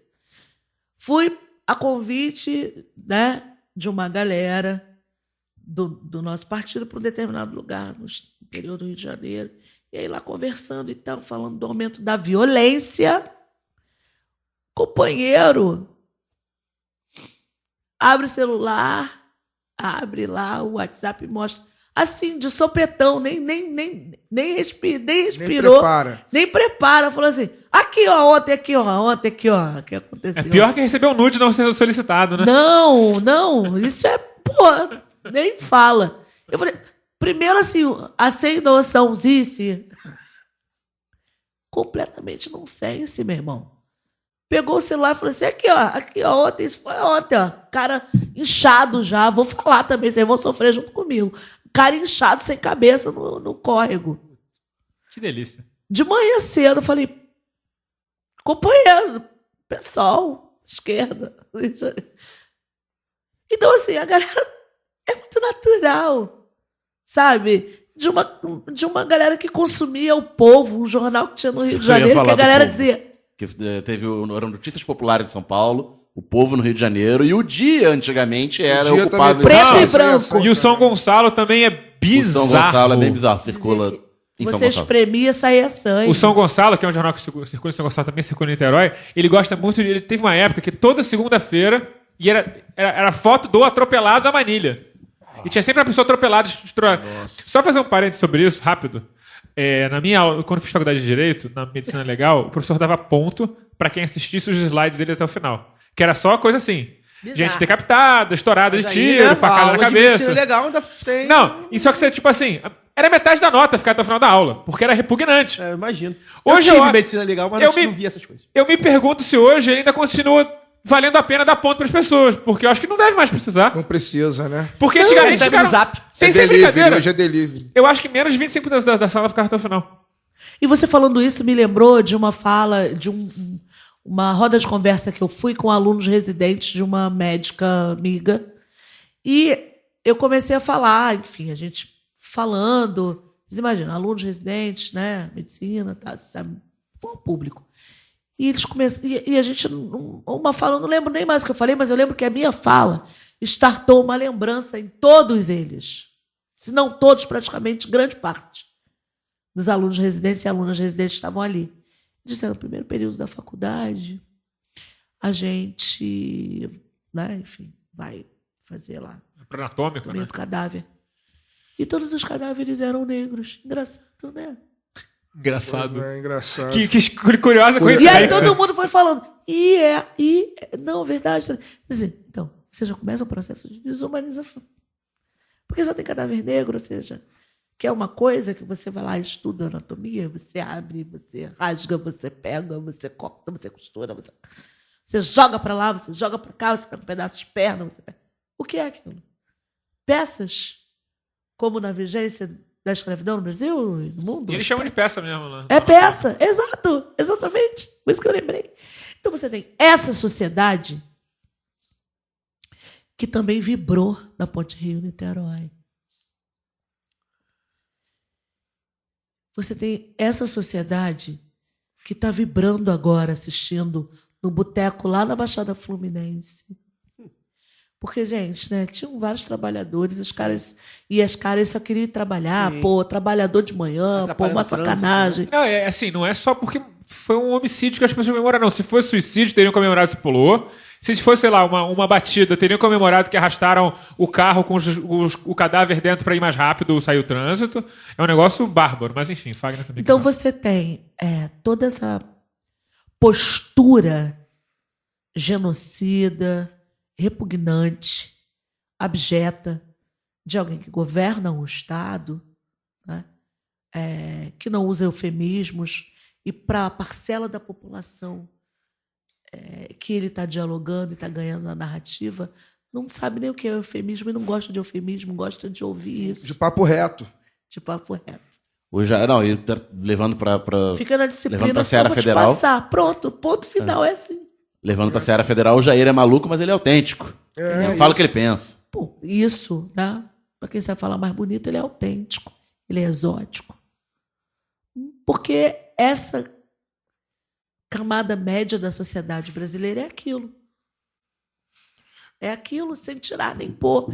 Então é uma sociedade que naturaliza, porque no primeiro período de medicina são aqueles corpos, porque são aqueles corpos que estão sempre servindo, e nesse lugar, né, de um país sem representatividade, em que agora a gente começa a ter uma certa representatividade, em que você tem, por exemplo, né, um grande símbolo jovem, né, do funk carioca brasileiro, da favela, onde um jovem morto, e as pessoas perguntam, vem cá, e o fulano que é daqui do Borel? Não, mas ele vota no Bolsonaro. Pois é, sobre o que aconteceu hoje, eu tenho algumas coisas a falar, alguns pontos a tocar e algumas provocações a fazer. Eu prometo que vai ser rápido, tomei bastante tempo no primeiro bloco, mas é o seguinte, muita gente se escandalizou, isso que a Mônica está falando, né? Muita gente se escandalizou com o fato da população comemorar, e eu mesmo escrevi uma coisa pequenininha no Facebook hoje, que reverberou bastante, que é justamente sobre isso, fala da sociedade do espetáculo, né? Como que a polícia pode matar alguém ao vivo e as pessoas celebrarem primeiro no local e depois nas redes e de uma maneira geral. Em vários lugares hoje eu almocei num boteco perto da minha casa lá com a minha companheira Jolie, e a galera no pessoal estava falando no boteco estava falando sobre isso e falando no tom de celebração, né?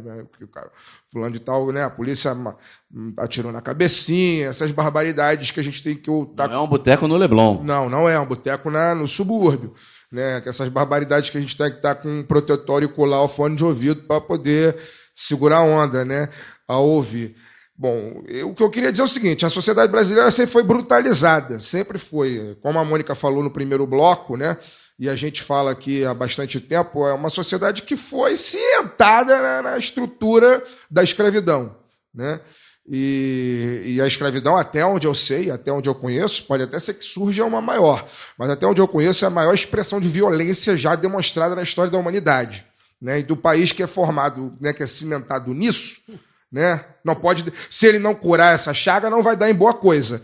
E essa coisa que está dando, né, é a nossa, enfim, o fato de estarmos hoje ainda depois de 130 anos, 131 anos da falsa abolição, a gente ainda está aqui correndo atrás do próprio rabo, discutindo genocídio do povo negro, né, numa situação dessa. Então, não me surpreende o fato da celebração, né? Inclusive o fato de próprios negros como eu, como Mônica, celebrarem aquela cena dantesca, né? Segundo lugar que eu queria utilizar é falar, né, do cinismo da mídia oficial, né? E a gente, enquanto um podcast independente, um programa que está aí na internet, a gente tem que tocar nesse assunto. O cinismo da imprensa oficial é absurdo. Semana passada eu falei aqui do fato da Leilani Neubert ter chorado durante uma notícia que ela deu, foi a morte da Margarete, né, que tomou o tiro. Foi a quinta dos 6, né? Acho que foi a sexta.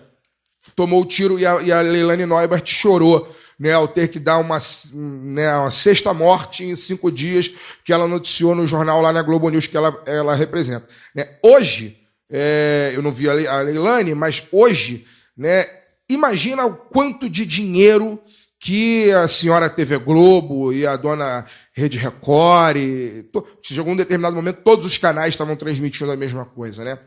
O quanto de dinheiro essas televisões ganharam e o quanto de informação enviesada essas televisões transmitiram à população, que passaram a manhã inteira escutando. A audiência certamente o recorde no horário. Sim, né? Horário que é ruim. A manhã inteira ouvindo aquilo, a manhã inteira, né? E o tom laudatório da polícia, né? A polícia, o Fachel lá, que é o cara do RJTV, esqueci o primeiro nome dele, Flávio Fachel, ele coloca um porta-voz, né, da Polícia Militar, que diz a seguinte frase, eu anotei: hoje a polícia fez o que dela se espera.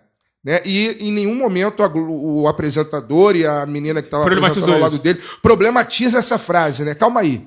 A polícia fez o que dela se espera? A polícia fez que... eu não espero que a polícia mate ninguém.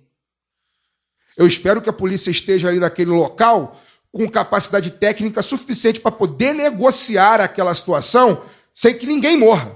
Inclusive o rapaz que é o sequestrador, o William, né? Que é o sequestrador. Inclusive, se ele teve que ser morto por uma questão, sei lá, eles perderam o controle da negociação. Acontece. Eles falharam. Sim. Porque a missão é que tá todo mundo vivo. Sim, exatamente. Exatamente. Bom, esse é o segundo ponto, né? O cinismo da imprensa oficial diante disso. E o terceiro ponto, que é, na verdade, muito ligado ao primeiro, que Mônica também já falou aqui, que não dá para a gente poder querer ter uma sociedade, né, que não se escandalize. Na verdade, nós somos a exceção da gente estar escandalizado com o que está acontecendo, mas não dá para a gente ter uma sociedade, a grosso modo, que se escandalize com isso tudo. Quando você passa, e aí tem a ver também com a questão midiática, quando você passa o controle remoto dos canais de televisão dia após dia, né, o tempo que for, e é só programa sensacionalista que ganha muita grana de bancada da bala, ganha muita grana em cima do genocídio. Viram deputados, inclusive, viram prefeitos, viram... Seu Datena tá gordíssimo, tá muito rico. Ganha muita grana em cima do genocídio do povo negro, ganha muita grana, os Datenas, os balanços gerais, Cidade Alerta, Cidade Alerta, todos esses que começaram lá naquela época lá, com o Jacinto Figueira Nunes, homem do sapato branco, lá no final dos anos 70, são 40 anos diariamente de televisão mostrando exatamente o que aconteceu. Aquilo ali, se é no programa... Arrisco a dizer, Não, arrisco a dizer, se aquilo ali acontece num horário, tipo, se é um sequestro que acontece no final da tarde, que geralmente é o período onde esses programas estão quase todos ao mesmo tempo, eu não duvido, porque a gente sabe que já aconteceu em outros casos, que o tempo de negociação para poder ter o desfecho fosse exatamente o tempo de duração do programa. Interferem, né? Porque a Sônia Abrão interferiu. No caso do Sônia Abrão, isso foi exatamente isso. Sônia Estava Abrão- acabando o programa, ela tentou se meter. E o Ratinho Exatamente. interferiu no Wellington Camargo também. Exatamente. Que enfim, não é exatamente o que a gente tá falando, mas é um crime. Exatamente. Então, Não foi legal pro Wellington que perdeu a orelha. Então, assim, eu acho realmente lamentável, obviamente, eu fico muito sem palavras diante de tudo, acho que eu já falei pra cacete sobre isso, e para finalizar a minha fala desse caso, eu queria que a galera daquilo que a gente está falando tanto aqui do programa hoje, da esquerda, né? Eu tive uns embates sérios hoje com alguns companheiros, pessoas que são do meu campo ideológico, porque algumas pessoas defendem o tiro como solução final, né, para supostamente proteger os 31 que estavam lá dentro, 31, né, que estavam dentro do ônibus. E Será que se fosse um ônibus executivo, ele teriam atirado? E eu não, Era um ônibus e eu sou sempre, executivo, e eu sou contra. de E eu, obviamente, sou contra, porque é isso. Eu me vejo na figura do William, e vejo meu filho, o dia que tiver, na figura do William, e a minha briga com os meus companheiros hoje eram com companheiros de esquerda brancos, né? Fica a pergunta, né? Será que se o William fosse branco, ele seria assassinado em rede nacional, ao vivaço ali, para o aplauso de todo mundo? A história me diz que não. Até que me prove o contrário, eu continuarei acreditando que não. Se algum dia me provarem que sim, pode até ser que eu mude de ideia. Mas hoje eu acho muito difícil. A história me diz que não. É só lembrar que, não é um exemplo brasileiro, mas o menino que entrou numa igreja negra nos Estados Unidos, o Dylan, não sei das quantas, que filmou no Facebook ele atirando nos negros, ele foi apreendido pela polícia e levaram no Burger King antes de levar ele para a delegacia. Pois é. Porque ele era apenas um menino perturbado. Pois Então, é. você percebe que a diferença de tratamento é um pouco diferente. Acho que é até importante falar isso também. Eu li a Daniele, nossa amiga, falando isso no Facebook, e é verdade. Isso vai ser muito comum, né? O rapaz que morreu, que sequestrou o ônibus, provavelmente perturbado. Antes disso, eu queria falar uma coisa. Acho que é cedo ainda para dizer. Né? A gente não tem nem 24 horas do caso. A gente precisa. 12 horas. Né? A gente precisa esperar, saber o que motivou aquilo. Espero que o jornalismo, não só o jornalismo da mídia hegemônica, mas o jornalismo independente também, corra atrás. Veja quem é esse rapaz, a família desse rapaz, os amigos. Já começou a circular fake news de que ele tinha ficha criminal, era estuprador. Onde ele esteve. Sabe quem fez isso no ônibus 174? José Padilha. Num documentário que é o melhor filme que ele fez. Que foi uma visão humanista do Sandro. Ele piorou bastante. Ele piorou muito desde que ele fez esse filme. Vamos procurar saber. Virou Leni Riefenstahl, do Riefenstahl, sei lá. Riefenstahl. Vamos procurar saber quem é esse rapaz antes, porque a primeira coisa é isso. Porque eu não estou julgando nada aqui, mas a verdade é que este sequestro, atípico, né? É bom que se diga. Roubo e furto tem muito em ônibus. Sequestro desse tipo é atípico, tem de anos Ele e não anos. fez demanda. Não fez demanda. E outra coisa, surge num momento muito propício para o governo Witzel. E o desfecho como ele foi, e aí não importa se a polícia, é isso que eu queria falar. Nesse caso aqui, não importa se a polícia atuou bem ou mal. A gente tem que entender o seguinte, isso é um caso isolado do isolado do isolado. Isso não é política de segurança pública do governo Witzel. A política de segurança pública do governo Witzel é matar a qualquer... Indiscriminadamente na favela. Indiscriminadamente não. A área de milícia não pode. Exato. Ou matar o rapaz que se sair com um fuzil, ou matar os Se garotos... ficar no ponto de ônibus, ele falou que vai matar também. Aí o pessoal pega o ônibus e morre no ônibus também. Os garotos que estão aqui com chuteira, né? Como morreu o rapaz, enfim. Se você troca o fuzil por chuteira, você morre. Se você vai estudar e pegar um ônibus... Se tá chovendo, você tá de Se você guarda-chuva, tá com você seu morre. bebê e você é uma garota da favela, você morre. Então eu acho que assim, a gente precisa. Perigosíssimo. E aí a gente precisa não cair nessa armadilha. Isso não é política de segurança pública. Se a polícia fez. Herodes sabia disso. Se a polícia fez ou não o trabalho dela, se fez. Vão vir os analistas aí dizendo, tem gente que diz que fez, tem gente que diz que não fez. Eu acho cedo ainda para dizer em que pés estava aquela negociação. Foram 6 perfurações. Será que precisava. 6 ou 4? 6. Foram 7 disparos. Bota aí que ter sido, enfim, 7 disparos, ou seja, será que precisava? Isso aí tudo vai ser julgado. A questão toda é que a gente não pode perder de vista. Não, julgado não vai, isso é outro problema. Né? Eu digo Mas, enfim. julgado pela Não, mídia, julgado que assim, seja. não vai ter um relatório Então, independente de... Não vai ter isso. Mas a questão é que tudo isso é um caso isolado, gente. Isso é o caso Sandro. Que Sim, sim. O Sandro nem era, né? O Sandro vinha de um negócio... É um ponto Mas, fora da enfim, curva, é um isso ponto não vai fora da acontecer semana curva. que vem, Isso é não vai acontecer exato. nunca mais. Isso não é... Inclusive, o Rio de Janeiro é famoso por ter terminado o sequestro, acabou o sequestro. Não esse tipo de sequestro, mas enfim. Então, o que eu quero dizer é o seguinte, a gente não pode... A gente comprando essa coisa de foi ou não foi, precisava matar ou não estava, a gente está validando o discurso de que a segurança... que isso é essa parte. política... Exato, faz parte da política de segurança pública. Parabéns para a PM, cumpriu. Bicho, a PM, se cumpriu ou não, repito, para mim é indiferente. Se o rapaz precisava morrer ou não, é óbvio que a família precisa de explicações, não estou dizendo isso. Mas a questão toda é a gente não perder de vista que a política de segurança pública do Witzel não é matar sequestrador que botou... Não é melhor nem pior por causa desse evento. Exato, ela é o que ela é. Exato. É o desastre. E assim, e isso pra mim foi muito doído. Hoje eu passei o dia muito mal. Pra mim, acho que foi o pior dia que eu passei desde que esses caras começaram a estar com a caneta, assumiram o poder. Porque assim, isso é uma derrota muito forte para quem defende direitos humanos. Isso aí é uma vitória deles, é absoluta a vitória deles. Pro discurso. E aí indifere se a polícia fez ou não o trabalho dela. Indifere. Porque o que a grosso modo foi? E aí, a gente que tá, né?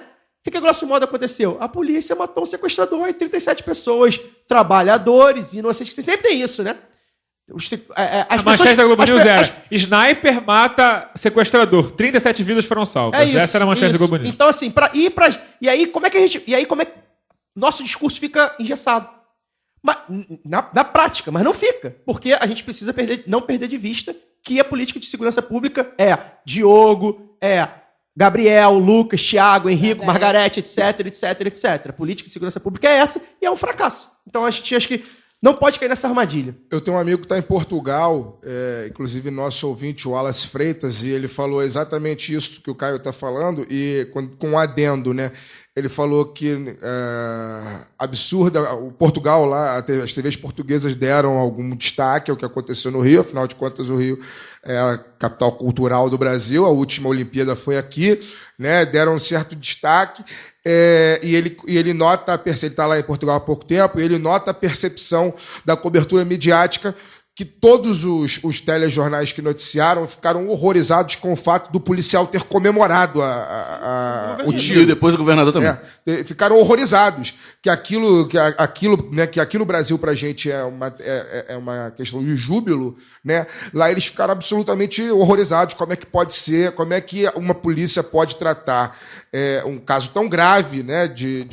Como um videogame. Né, com tamanha brutalidade. Assim, parece que ele ganhou uma rodada de CS. Com tamanha desumanização, né? E aí é aquilo, né? Quando eu critico, enfim, meus amigos policiais ficam putos que eu falo, né? Que infelizmente o cara quando entra para polícia militar e outras polícias hoje, se ele não entrar com esse pensamento, é muito provável que ele se transforme só numa máquina de matar e mais nada. Porque não é uma polícia criada para poder cuidar da população, né? É uma polícia para poder cuidar da propriedade. E foi criada para isso, né? É bom lembrar que tem um fardo de cana e um feixe de café no brasão da polícia. Há 211 anos. Né? E como diria Tomás Sankara, né? Um militar sem ideologia é um assassino serial em potencial. Alguma coisa assim, genocídio em potencial, alguma coisa assim. Caros ouvintes, a gente tinha planos de ter mais um bloco. O que acontece é que a gente não tem mais tempo para tal. Então, só para deixar avisado para você que a gente está de olho nessa coisa do federal que está rolando, das indicações dos interventores, interventor no Cefet, gente sendo indicada para reitor no Rio Grande do Norte, no Flávio Mato Bolsonaro Grosso. indicando PGR. Flávio Bolsonaro tentando fazer PGR. Meio ambiente, Delegado- virando noite. Delegado da Polícia Federal sendo afastado porque estava mexendo no laranjal do Queiroz, colhendo laranja maduras. Tudo isso tá no A nosso gente radar. está ciente, mas infelizmente não vai caber no programa de hoje. Semana que vem a gente promete que vai dar uma ênfase bem legal a isso tudo. Esse foi o Lado B número 115. Lembrando aos ouvintes que você pode ter uma camisa legal da Veste Esquerda com a parceria que a gente tem com eles. Você entra no site Veste Esquerda, usa o cupom Lado B para ter 10% de desconto nas camisas que Lenin aprova. Você pode ouvir esse programa no seu agregador de podcast favorito, no Spotify ou no site da Central 3. Divulgue!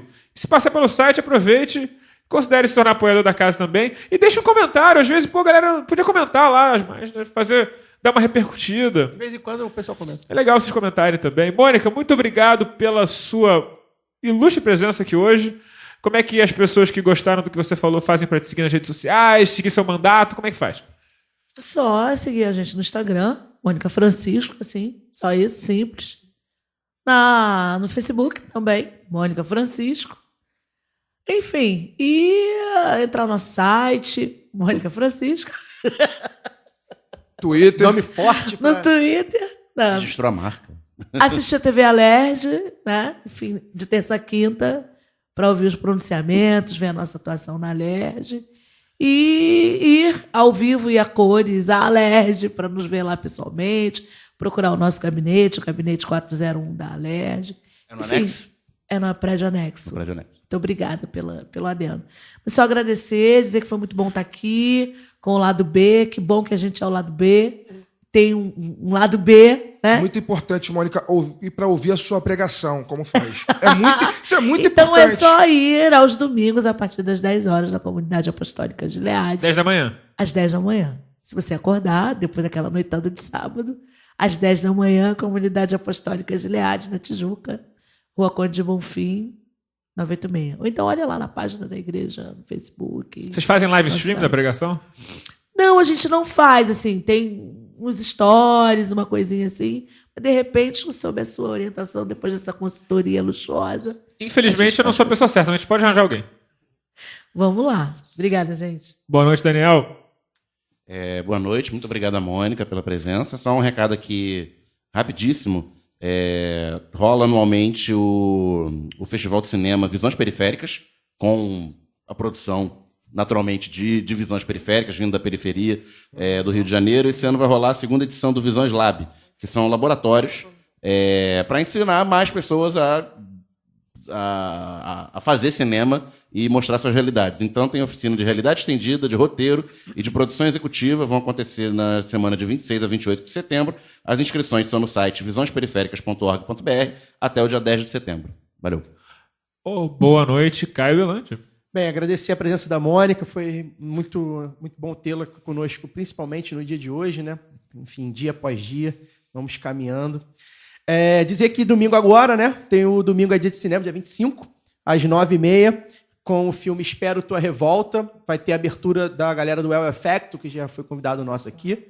Um debate com a Jéssica Lene, o Gustavo Gindre, o Marcelo Freixo. Alô, Marcelo Freixo, lá do B, hein? E a Mariana dos Reis, tá? Lá no Estação Net, em Botafogo, pertinho do metrô, a partir de 9h30, R$6 o ingresso, vale a presença, e é isso. Boa noite, Fagner. Bom, é isso, reforçar o convite para a galera do Fagner, vai, Fagner. Vou, claro. Chetem do o Dia de Fagner, quem Cinema. for. Alcísio Reforçar, deve ir também. E mandar aqui uns abraços para pessoas que entraram em contato comigo hoje, bastante consternadas com o que aconteceu.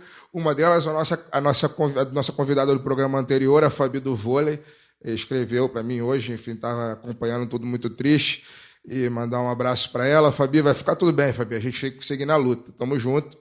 Ela estava muito preocupada, estava ouvindo discursos meio bizarros lá onde ela estava, mas é isso, vai ficar tudo bem. E um abraço, um beijo para minha companheira Jolie. A partir de hoje, né, garantir alguém para cuidar de mim na velhice, né? Assinamos lá a nossa união estável, olha só. Olha, parabéns. Boa sorte, Jolie. Boa sorte para Jolie. Vai ter que cuidar Parabéns pro Fagner e meus pesos da Jolie. cuidar de mim na velhice. Parabéns pela coragem, Júlio. Cuidado, o Fagner hoje é difícil, mas tá velho. Força, Jolie.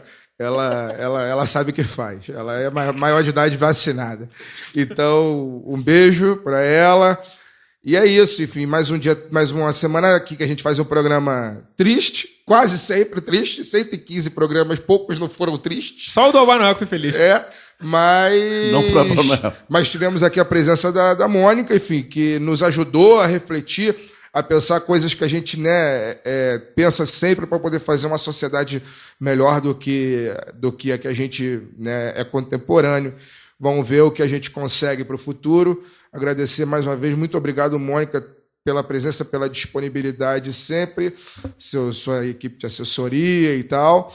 E é isso. Vamos para um próximo programa semana que vem. Espero com ares menos pesados. Mônica, eu reforço o agradecimento pela sua presença. E eu queria encerrar o programa também no momento Fagner Torlendo Coisas. Eu queria falar sobre um texto rapidinho do Fanon, que ele escreve sobre a morte de alguns ensaios que ele faz sobre o assassinato do Patrício Lumumba, que foi um revolucionário do Congo. É muito curtinho. Ele só fala assim: nosso erro foi ter acreditado que o inimigo tinha perdido a combatividade e a nocividade. Se Lumumba incomoda, Lumumba desaparece. A hesitação no assassinato nunca caracterizou o imperialismo. É isso. É isso, né? Até semana que vem com mais Lado B do Rio.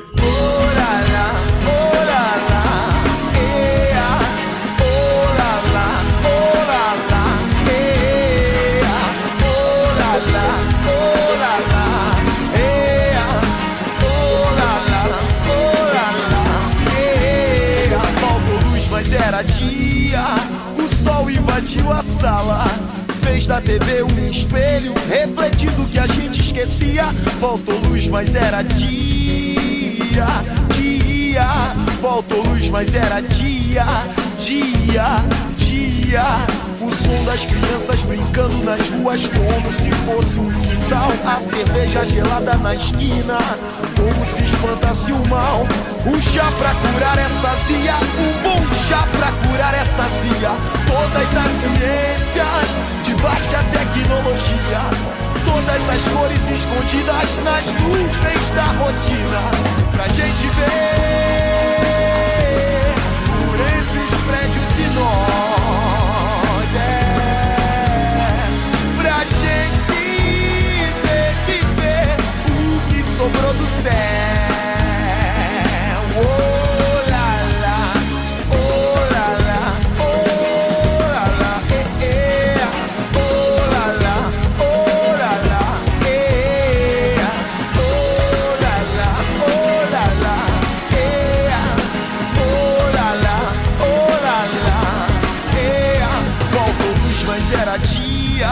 O sol invadiu a sala, fez da TV um espelho, refletindo o que a gente esquecia. Faltou luz, mas era dia, dia. Faltou luz, mas era dia, dia, dia. O som das crianças brincando nas ruas como se fosse um quintal. A cerveja gelada na esquina, como se espantasse o mal. Um chá pra curar essa zia, um bom chá pra curar essa zia. Todas as ciências de baixa tecnologia,